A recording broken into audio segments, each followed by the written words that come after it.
The Telegraph পত্রিকার উদ্যোগে হান্টেজ rally কলকাতার ঐতিহ্যশালী স্থানগুলির জনপ্রিয়তা বাড়াতে এক অভিনব উদ্যোগ।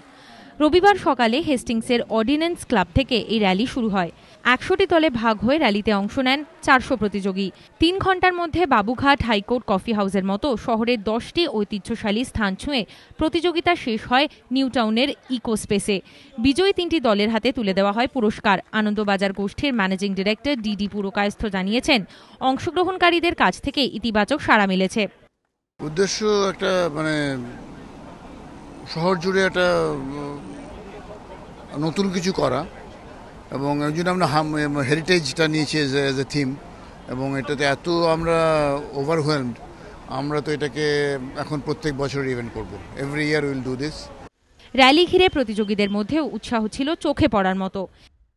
ভীষণ ভালো, অ্যাবসলিউটলি এক্সাইটেড আছে, কিন্তু নিশ্চয়ই একটু ভয় পাচ্ছে কি কিরকম হবে, তারপরে কোথায় কোথায় যেতে হবে, আর উইদিন 3 ইয়ার্স একটু কমপ্লিট করতে হবে। প্লাস এত নলেজ, আমি কলকাতায় বর্ন হয়েছে, তারপরে এখানে থাকছে, কিন্তু অনেক জায়গায় তো জানি না, কিন্তু এখন যখন কোয়েশ্চেন পেয়েছে তখন মনে করছে কি so many places were there which we don't even know right now, so definitely very knowledgeable also.